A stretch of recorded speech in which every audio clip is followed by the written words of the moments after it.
Welcome to TheoTrade. This is Don Kaufman.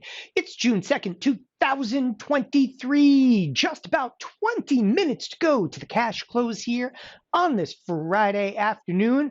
Markets are ripping once again to the upside. The buy side frenzy continues. All right, let's get right down to business here in this weekend's update. First and foremost, the range that is no more. This was the ninth week, mind you. Just roughly, we're trading between what? 4,100, 4,200. Finally, some upside activity. Now, we're going to discuss this again in very great detail because everywhere you look on this screen, how do I say this eloquently? It just doesn't look right.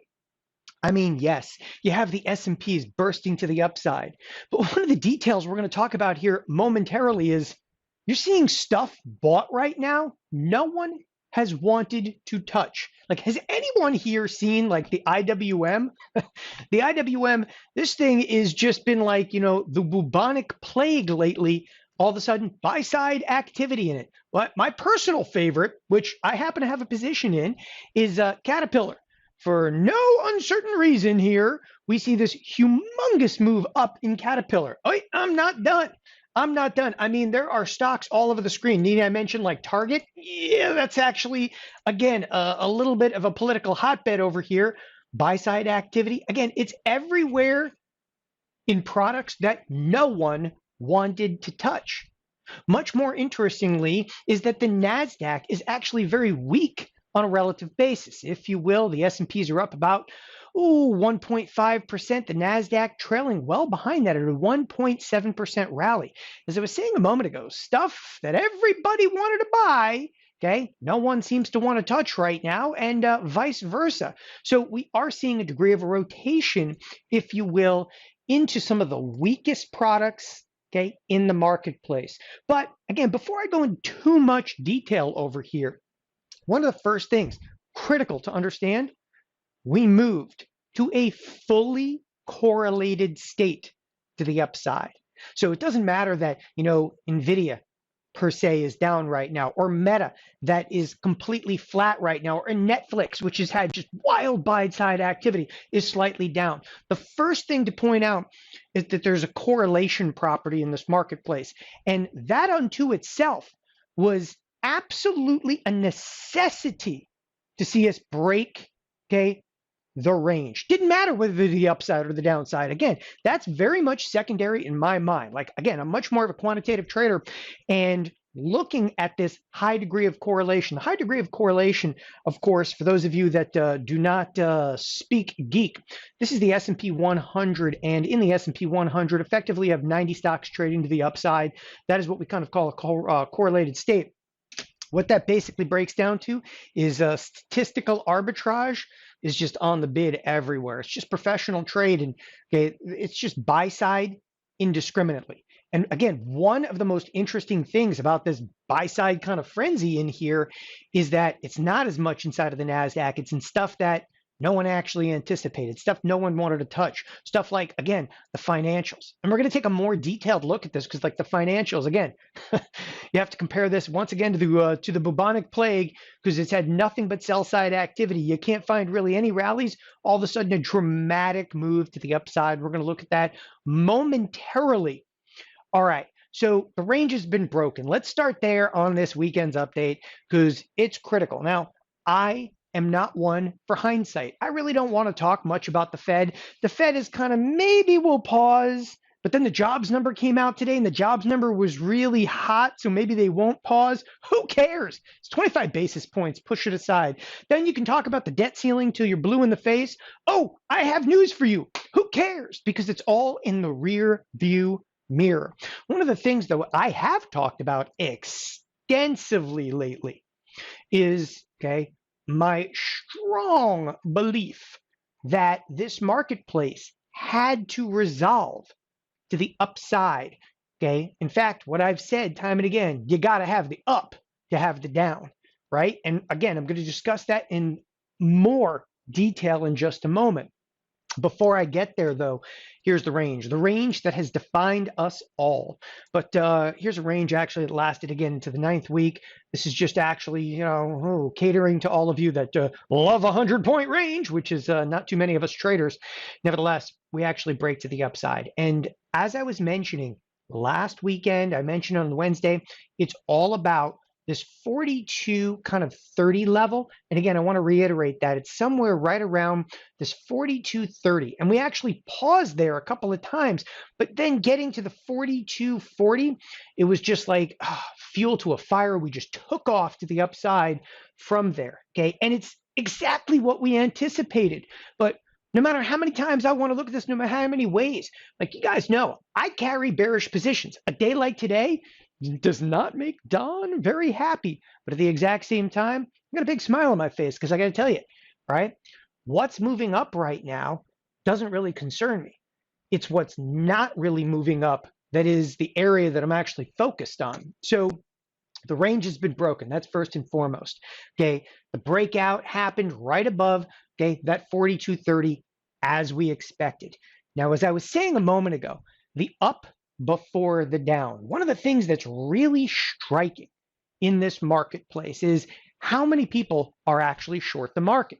And that's one of the reasons that I keep saying, like, look, if we're eventually going to resolve lower, and I'm just going to pull up a full-blown daily chart here in the S&Ps, if eventually we're going to resolve in this marketplace lower, you're going to have to squeeze everybody's shorts right off of them. And on Wednesday, I was looking for like odd option volume. Didn't find any, nothing really in the tech sector, so forth. Okay. Today, there's no question that there's definitely some squeeze going on in the markets, both gamma squeeze and short squeeze. People, this is what blow-offs are made of. This is what a market like that feels, if you will. I use a term called like froth, like right towards the end of a massive move here. Okay. You seem just like, again, it feels like it's going to be endless. Let me tell you right now, trying to time that, all right, is not something that's like futility. Like if you sit here and be like, wow, you're still bearish, okay, but we blew to the upside. First of all, I'm still bearish, right? But we've only moved from, let's go from the lowest point in the last 9 weeks. We've only moved from 4,100 to not even 4,300, right? And yes, I am absolutely still bearish on the tape over here. And the number of people that are short, yeah, let's just say that that's going to be dramatically diminished after the break to the upside. Now, again, I am not ready. I am not ready to call an end, okay, to upside potential, because what could occur is, for example, the financials, they could continue to rally, right? The energy sector, again, energy sector, which, as I said a moment ago, no one has wanted to touch energy. Like, look back at the tape.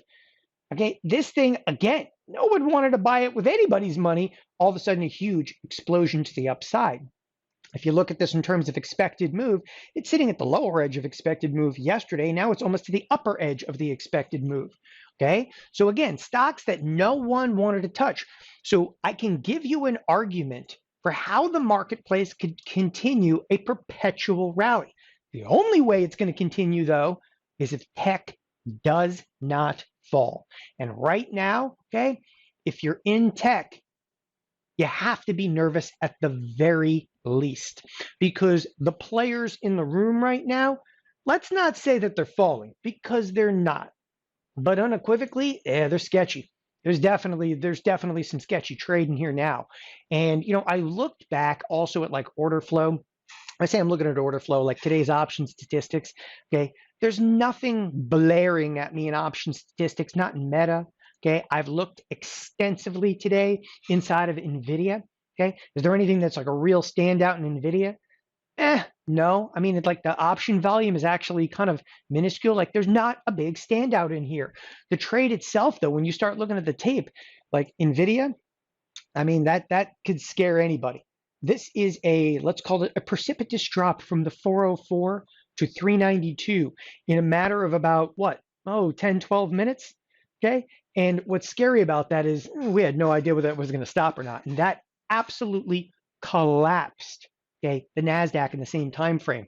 One product, and you guys will recall, like one product took the NASDAQ apart, okay, in a matter of moments. And you'll recall that last weekend, I called it a one stock market. Okay. Well, this week, call me crazy, the entire market actually went cohesively together. That's what correlation is. But at the same time, the one stock that really made a difference, yeah, this one's on full-blown watch right now. So again, heads up on NVIDIA, which is downright sketchy.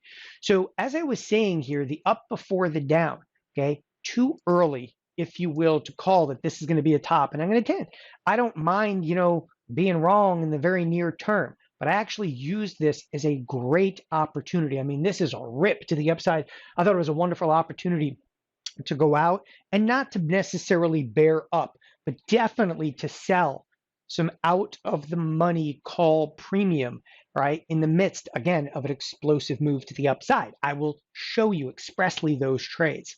So moving on over here, again, the up before the down.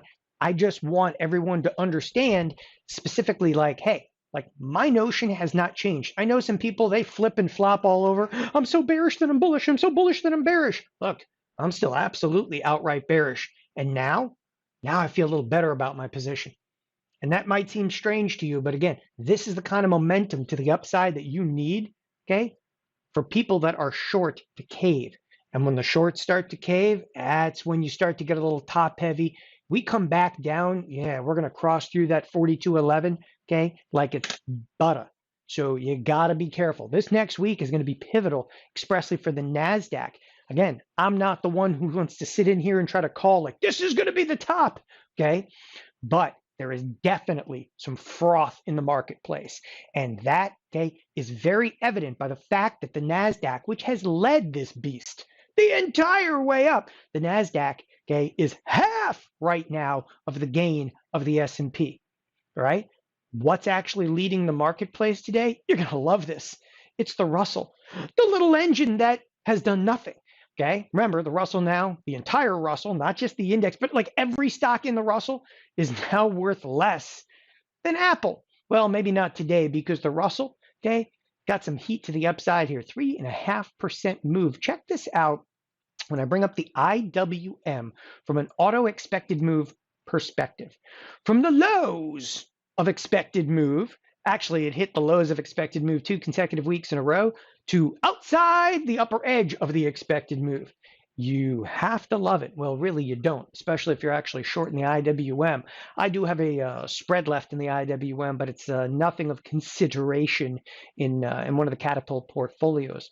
Nevertheless, as I was saying, as I kind of kicked this off, there's stuff in here that like no one wanted to touch. Like look at emerging markets. Like I'm going to go outside. Like I put up Caterpillar and the financials. Look at stuff like emerging markets. Like emerging markets, again, the only thing I can think of is like this thing had the plague right up until today. And to me, that's a little bit of a tell for a marketplace. When there's nothing left to buy in tech, what do? Let's buy all the crap that we haven't ever touched. I mean, even Boeing is rallying from the absolute low, okay, of its recent range, which is basically just below 200, right to the upper edge of the recent range. But the one that, again, definitely takes the cake today, unequivocally, has got to be Caterpillar. By the way, no matter how many times I've looked at Caterpillar, it just talks about like unusual activity, okay? I mean, again, this one, unusual, yeah, to say the least. And the only thing that's outpacing Caterpillar right now is the earnings from Lulu, okay? That is an atomic wedgie on Lululemon if you're short right now. Anyway, onward and upward. So I was pointing out the financials as well. Financials, huge break back to the upside. In fact, the financials, not only did they touch the lower expected move, they also touched the upper expected move. And I'll remind each and every one of you, yeah, we're only on a 4-day trading week. Remember, Monday, we were closed. Last but definitely not least, as I was mentioning, the energy sector cracking outside the expected move literally yesterday and back up, okay, substantially. So again, it's this giant and cyclical rotation. But the interesting part of the rotation is that nothing's really being sold into it. Like they're not buying tech, right? And that's kind of fizzled out. But again, nothing is being sold. Usually when you see capital rotations, it's like, all right, everybody out of tech and let's move towards Caterpillar. I don't see any sell side activity. Okay, I mean, the one stock in here is down, maybe Costco, but Costco, it's had a huge week. All right, onward and upward from there. So stocks no one wanted to touch. Okay, are taking a little bit of a hit. So how do you take advantage of any of this? And that's when I actually talk about get your trade on this week's profits and losses. One of the first things that I want to mention in terms of profits and losses, again, I may have some bearish positions on, okay? No question about it. I haven't really closed any of them because most of the bearish positions I have are what we call term duration. And that means like I have investments, if you will, to the downside. That sounds strange to people, but I use, different types of synthetics and so forth to create short positions. Moreover, in some stocks, I'm just, okay, blanket statement here, I'm just short. Stocks like Meta, I'm short. Okay, and I am absolutely unequivocally underwater inside of Meta right now, okay, on a couple of short positions, but I got to tell you, I kind of like the way that one looks. Speaking of Meta, we're going to talk about that again momentarily. So one of the first things that I did this week is in the midst of the rally, I've sold a lot of puts along the way. Okay, and this rip to the upside helped me actually cover my puts. So I closed the ES 3300 short puts for a 50% gain. I also closed some stuff over here in what we term the TheoTheo small portfolio. Okay, closed some stuff in the TheoTheo small portfolio as well for over 50% gain. Now, moving on over here, I closed a GLD in-out spread for a 30% gain. Okay, in terms of gold, okay, I had a bullish position in gold. That's right, a bullish position in gold, and put that bullish position on last Friday. Okay, Wednesday of this week, of course, we popped to the upside just enough to be able to get me out. If you didn't get out on Wednesday, you were unequivocally out on Thursday. Continue to the upside. Nevertheless, gold getting hammered today, so we are out. We're out of the contest. Collected a 30% gain. Now, those are some positions that I actually closed and closed profitably. So really the only thing I did is anything I had on that was bullish, okay, for the most part, I'm out of. All right, and what I had on was bullish, sold some out of the money puts, they're closed, okay, move on. I actually had a bullish spread inside of gold, okay, closed, move on. Now in terms of opening new positions, one of the first things I did in terms of opening a position, this one, I don't care whether you like it or not, it's Meta, and I actually went out and put on, check this out, in terms of auto expected moves, right? I put on a bearish spread. Oh, yes, you heard it, a bearish spread. And why? We had 1, 2, 3 weeks in a row, 3 consecutive weeks in a row that we are outside the upper edge of the expected move. And this move over here is almost 2 sigma. This move is 2 sigma. This week, just outside the upper edge of the expected move. People, go look at a couple of technicals in here. Go look at some, some quantitative, metrics. You're rarely going to see, again, stuff that's, statistically overbought to this extent in a chart, period. So again, I'm much more of a quantitative trader. I use expected move because what it basically says is the option market got it wrong. The option market, you got to think about this. The option market got it wrong by a really wide margin. The option market got it wrong by even a wider margin, and yet the option market got it wrong again. 3 weeks in a row. You would think, you're like, well, by the 3rd week, maybe they get that right. Maybe, but I actually put on a bearish in-out spread. Okay. The other aspect that I did, and put this on in size, I opened short calls as we tagged the upper edge of the SPX expected move. For those of you that know, each and every week, of course, I bring up here the SPX, the mother of all products. This was only a 4-day trading week. And again, I reiterate, this is only a 4-day trading week. Okay. We had just shy of an $80 expected move. Let's go ahead and actually mark it up over here. So we were looking in 4 days for plus or minus $80. Where are we right now? We're on it. We're literally a few pennies off the upper edge of the expected move week in and week out. We discussed this. So we had this $80 expected move, and people always ask me, like, when do you continue to allocate? We hit the upper end or lower edge of the expected move. This upper edge of the expected move, I went out and actually sold premium. And if you're kind of curious what kind of premium, I mean, I sold all the way out to like the 4,800 calls, a couple of months out in time. That's what Ultima really does. Okay. But I actually did it in a lot of different portfolios. I sold calls in the micro portfolio. I sold calls, which is the TheoTheo. I sold calls in the catapult portfolios. I sold calls in the TheoTheo big boy portfolio. Okay. I also sold calls in our Ultima portfolio. And again, why? Okay. Because we did, all right, what? Well, we hit the upper edge of the expected move. Just to show you how close we are to the upper edge of the expected move with 1 minute left to play in the period, okay, tell me that's not efficient. The last thing, of course, we mention each and every week is the expected move. So we still have moments left to trade. But in the SPX, as I said, we just came off a week with an $80 expected move. But there was a lot of risk this last week. What are we looking like next week? Okay. We just came off again a 4-day, and I want to be very clear about this, a 4-day week with an $80 expected move. Hit every ounce of it this next week, only looking for a $54 expected move. People, better be careful. Keep your hands and feet inside of the vehicle. I'm going to tell you right now, if there was a time to sell some premium, okay, it happened. The skew is huge. I'm not even going to sit here and mention how heavy the skew is, a 152 skew. But if there's time to sell premium, it's over, people. You got a $54 expected move. We moved $61. Okay, we're going to close with a $61 or $62 move today. How does that make you feel? I'll tell you right now, you do not want to short anything, okay, in the very near term. You don't want to sell anything in terms of options premium in the short duration, okay? It is on right now. There is a tremendous amount of risk in a market that feels frothy. Here comes the closing bell. There we are. And the buy side frenzy continues. But the big question is, for how long? Thanks everybody for joining us here at TheoTrade. Have a wonderful weekend. Bye-bye.